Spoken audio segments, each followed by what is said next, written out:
కడపలో టీడీపీ మహానాడు చివరి రోజుకు చేరుకుంది. ఈ రోజు 5 లక్షల మందితో బహిరంగ సభ జరగబోతోంది. ఇందుకోసం పార్టీ నేతలు 50 నియోజకవర్గాల నుంచి 5 నుంచి 6 లక్షల మంది ప్రజలను సమీకరిస్తున్నారు.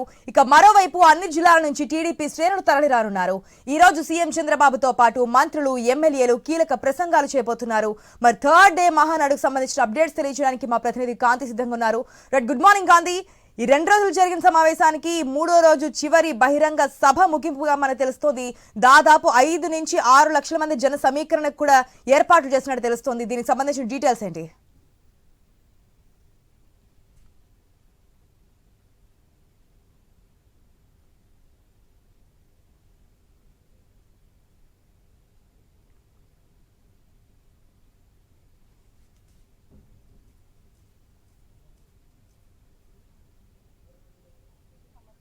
అంశాలు మాత్రమే కాకుండా వీటిపైన తీర్మానాలపైన చర్చ జరిగింది. అలాగే ఇక ఈ రోజు నిన్న జాతీయ అధ్యక్షుడి ఎన్నిక ప్రమాణ కార్యక్రమం కూడా జరిగింది. ఈ రోజు జరిగేటువంటి భారీ బహిరంగ సభకి సంబంధించినటువంటి ఏర్పాట్లన్నిటిని కూడా ఇప్పటికే పూర్తి చేయడం జరిగింది. భారీగా ఒక స్టేజ్ని ఏర్పాటు చేశారు. స్టేజ్ పైన దాదాపుగా 450 మంది కూర్చునేలాగా ఏర్పాట్లు అయితే చేపడుతూ ఉన్నారు. ఈ బహిరంగ సభ కోసం దాదాపుగా ఒక నెల రోజుల నుంచి టీడీపీ శ్రేణులంతా కూడా ఇక్కడ ఏర్పాట్లను అయితే చేపడుతూ ఉన్న పరిస్థితి ఉంది. ఇక కడపకి సంబంధించి బహిరంగ సభ ప్రాంగణానికి వచ్చేటువంటి కార్యకర్తలతో నాయకులతోటి రోడ్లన్నీ కూడా ఫుల్గా బ్లాక్ అయిపోయిన పరిస్థితి ఉంది. మధ్యాహ్నం 2 గంటల నుంచి 5 గంటల వరకు కూడా ఈ బహిరంగ సభ జరుగుతుంది. అయితే బహిరంగ సభకి సంబంధించినటువంటి ఏర్పాట్లు ఏవైతే ఉన్నాయో ఏర్పాట్లన్నింటినీ కూడా ఇప్పటికే నాయకులు పర్యవేక్షిస్తూ ఉన్నారు. అలాగే ఈ బహిరంగ సభకు సంబంధించినంత వరకు కూడా ఏర్పాట్లను ఇప్పటికే దాదాపుగా అన్ని ఏర్పాట్లను చేపట్టడం జరిగింది. అలాగే ఈ బహిరంగ సభకు సంబంధించినంత వరకు కూడా ప్రత్యేక రాష్ట్ర నలుమూలల నుంచి వచ్చేటువంటి వారితోటి ఏర్పాట్లను అయితే చేపట్టడం జరిగింది. అలాగే వచ్చిన వారందరికీ కూడా భోజన సదుపాయము, అలాగే మధ్యాహ్నం 2 గంటల నుంచి 5 గంటల వరకు సభ కాబట్టి ఎండలో ఇబ్బందులు పడకుండా ఉండేలాగా ఏర్పాట్లను అయితే చేపడుతూ ఉన్నారు. అలాగే ప్రత్యేకంగా ఏర్పాట్లకి సంబంధించినంత వరకు కూడా మనతో మాట్లాడడానికి టీడీపీ నాయకులు ఉన్నారు. సార్, ఎన్నింటి నుంచి సభ జరుగుతోంది? ఏర్పాట్లు ఎట్లా? ఏర్పాట్లు బాగా ఉందండి. సభ 4 నుంచి 6కి స్టార్ట్ అవుతుంది. 3 o'clock నుంచి అన్ని స్టార్ట్ అవుతుంది. ఓకే, అంటే ఈ సభకి సంబంధించి ఆ ఏర్పాట్లు ఎంతమంది వస్తారనుకుంటున్నారు? ఎట్లాంటి ఏర్పాట్లు ఉన్నాయి? సుమారు 5 లక్షల మంది అండి. ఏర్పాట్లు ఎక్కడ కానీ ప్రజలకు ఇబ్బంది లేకుండా, తెలుగుదేశం కార్యకర్తలకు కానీ కుటుంబ సభ్యులు ఇబ్బంది లేకుండా ఏర్పాట్లు ఉన్నాయి. Thank you. కడపలో ఏర్పాటు చేసినటువంటి భారీ బహిరంగకు సభకు సంబంధించినంత వరకు కూడా స్టేజ్ పైన ఎక్కడ కూడా సెక్యూరిటీ రీజన్స్ ఏవైతే ఉంటాయో స్టేజ్కి సంబంధించి స్టేజ్ స్ట్రెంత్ ఎంత ఉంది, అలాగే స్టేజ్ల మీద 400 నుంచి 500 మందికి విఐపీలు వచ్చే అవకాశం ఉంది కాబట్టి, అలాగే సీఎం కూడా వస్తున్నారు కాబట్టి దీనికి సంబంధించినటువంటి స్టేజ్ స్ట్రెంత్ని కూడా పోలీసులంతా చెక్ చేస్తున్న పరిస్థితి ఉంది. టీడీపీకి అతిపెద్ద పండుగ అయినటువంటి మహానాడు కార్యక్రమానికి సంబంధించినటువంటి ఏర్పాట్లను అయితే చేపడుతూ ఉన్నారు. సాయంత్రం జరిగేటువంటి ఈ సభా ప్రాంగణానికి సంబంధించినటువంటి ఏర్పాట్లలో ప్రతి ఒక్క టీడీపీ కార్యకర్త హాజరయ్యేందుకు ఎంతో ఉత్సాహంగా కడప వేదికగా జరుగుతున్నటువంటి ఈ సభ కాబట్టి ఖచ్చితంగా ఇక్కడికి వచ్చేందుకు ఇంట్రెస్ట్ చూపిస్తూ ఉన్నారు. రాష్ట్ర వ్యాప్తంగా దాదాపు 4,000 నుంచి 5,000 బస్సులలో ఈ ప్రాంగణానికి సభా ప్రాంగణానికి అయితే చేరుకుంటున్న పరిస్థితి ఉంది. ఇప్పటికే దాదాపు తెల్లవారుజాము నుంచి కూడా సుదూర ప్రాంతాల నుంచి వచ్చేటువంటి వారంతా కూడా ఇక్కడికి చేరుకుంటున్న పరిస్థితి కనిపిస్తోంది. దాదాపు రాష్ట్ర వ్యాప్తంగా ఉన్నటువంటి 5 నుంచి 6 లక్షల మంది ఈరోజు ఈ సభకు హాజరయ్యే అవకాశం కనిపిస్తోంది. ఈ నేపథ్యంలో కావాల్సినటువంటి భారీ పటిష్టమైన బందోబస్తు ఏర్పాట్లన్నింటినీ కూడా పోలీస్ శాఖ కూడా నిర్వహిస్తోంది. Right Kanthi, thanks for the update.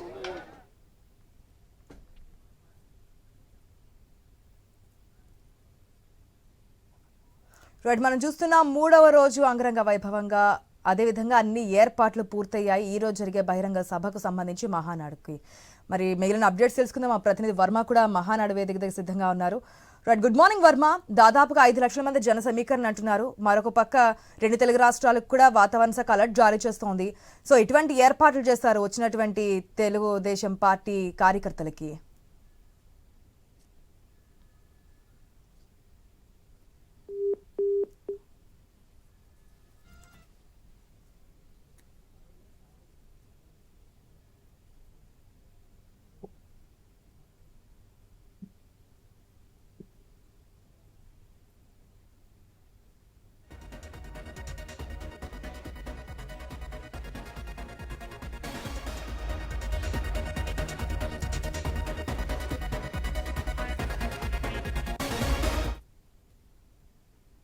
Commission కోసం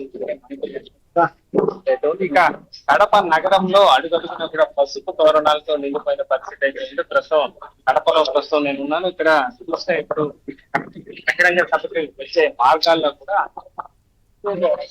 ఇది కాదు, ఒక ప్రాంగణంలోని ఈ విధంగా భోజనం టిఫిన్ సౌకర్యం కల్పిస్తున్నారు. దారిలో వివిధ కూడలలో కూడా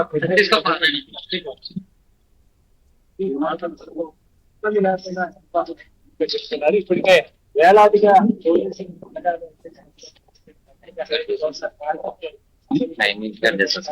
ఎక్కడ కూడా 500 ఎకరాల్లో భారీగా ఏర్పాటు చేసిన నేపథ్యంలో దానికి తగ్గట్టుగా పార్కింగ్ ఇతర సదుపాయాలు కూడా కనిపిస్తున్న పరిస్థితి అయితే ఉంది. మనతో పాటు ఇక్కడ కొంతమంది టీడీపీ నేతలు కూడా ఉన్నారు. చెప్పండి.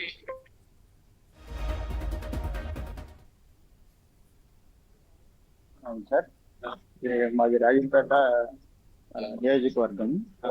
మాది సిద్ధోటం మండలం ఉప్పరపల్లి పంచాయతీ సార్. ఇది ఇక్కడ మాకు జగన్మోహన్ రాజు సార్ కూడా ఇవాళ భోజనాలు ఏర్పాటు చేశారు. 25,000 మందికి ఏర్పాటు చేశాం సార్. ఇక్కడ తిరుపతి నుంచి నగరి, కాళాస్త్రి, కోడూరు, ఇక చిట్టువేలి అందరికి కూడా ఇక్కడ ఏర్పాటు చేశాం. భోజనం అన్ని చేశాము, రెడీ వచ్చింటారు సార్. ప్రోగ్రామ్ చాలా బాగా జరుగుతుంది. అలాగే మరి కొంతమంది కార్యకర్తలు చెప్పండి, ఎలా ఉంది ఇక్కడ? సార్ నమస్తే సార్. నమస్తే సార్. మాకు చాలా అద్భుతంగా సార్, మాకు ఎటువంటి ఏం చెప్పాలనేది లేకుండా ఈ పచ్చ తోరణాలతో ఆనందంగా ఉంది సార్. మాకైతే నిజంగా మా ఈ చంద్రబాబు నాయుడు గారు ఈ మహానాడు సభ ఏర్పాటు చేసింది చాలా అద్భుతంగా ఉంది సార్. మాకైతే ఇక్కడ జగన్మోహన్ రాజు గారు సార్ ఇక్కడ భోజనాలు ఎంతమంది వచ్చినా మీరు అరేంజ్ చేయండి అని చెప్పి మాకు చెప్పారు సార్. ఆ విషయంలో 3 రోజుల నుంచి మేము ఏర్పాట్ల మీద ఉన్నాం సార్. కార్యకర్తలు నాయకులు కూడా ఎంతో ఉత్సాహంగా ఇక్కడ వాతావరణం అయితే కనిపిస్తుందని చెప్పుకోవచ్చు. అలాగే ఈ రోజు దాదాపు 5 లక్షలు టార్గెట్ గా టీడీపీ జన సమీకరణ చేస్తున్న పరిస్థితి అయితే ఉంది. ముఖ్యంగా రాయలసీమ జిల్లాల నుంచే కాకుండా నెల్లూరు జిల్లా నుంచి కూడా దాదాపు మొత్తం ఇక్కడ నుంచే దాదాపు 3 నుంచి 4 లక్షలు జనం వస్తారని కూడా భావిస్తున్నారు. ఇప్పటికే మినీ మహానాడు ఏర్పాట్లలో భాగంగా జన సమీకరణ కూడా బస్సులు గత 2 రోజుల క్రితమే కూడా ప్రారంభమైన పరిస్థితి అయితే ఉంది. మనం చూస్తే దీనికి సంబంధించి కూడా ఈ వచ్చే కార్యకర్తలకు నేతలకు వసతులతో పాటు ఇటు పలు ప్రైవేటు వాహనాలతో పాటు ఆర్టీసీ బస్సులు కూడా ఏదైతే కార్యకర్తల కోసం వివిధ ప్రాంతాల నుంచి ఏర్పాటు చేసిన పరిస్థితి అయితే ఉందని చెప్పొచ్చు. 2 రోజుల తీర్మానాల అనంతరం ఈ రోజు బహిరంగ సభ ఈ రోజు సాయంత్రం 4 గంటల నుంచి కూడా ప్రారంభమవుతుంది. మొత్తం సభకు కూడా దాదాపు 2 లక్షల కెపాసిటీ ఉన్నప్పటికీ కూడా ఆ వెనుక కూడా జనం పెద్ద సంఖ్యలో కార్యకర్తలు ఉండే అవకాశంలో దాదాపు 4 లక్షల మంది చూసే అవకాశం అయితే ఉన్నట్లుగా కూడా భావిస్తున్నారు. దీనికి సంబంధించి ఔటర్ రింగ్ రోడ్ లో విశాలమైన స్థలం ఉండడంతో కూడా దానికోసం ప్రత్యేక ఏర్పాట్లు చేసిన పరిస్థితి అయితే ఉంది. ఇక కడప మహానాడు ఏదైతే రాయలసీమలో గత ఎన్నికల్లో దాదాపు టీడీపీ స్వీప్ చేసిన నేపథ్యంలో నూతన ఉత్సాహంతో ఇక్కడ కార్యకర్తలు నేతలు పనిచేస్తున్న పరిస్థితి అయితే ఉంది. గత 2 రోజులుగా కూడా తీర్మానాల సందర్భంగా కూడా అటు ముఖ్యమంత్రి పార్టీ అధినేత చంద్రబాబు గారి నారా లోకేష్ చేసిన ప్రసంగాలు కూడా ఉత్సాహపూరితంగా కొనసాగాయి. 6 సూత్రాలు అంటూ కూడా సరే ప్రధానంగా కార్యకర్తల సంక్షేమం కోసం కూడా ప్రత్యేక కార్యక్రమాలు చేపడుతున్నట్టు కూడా వెల్లడించారు.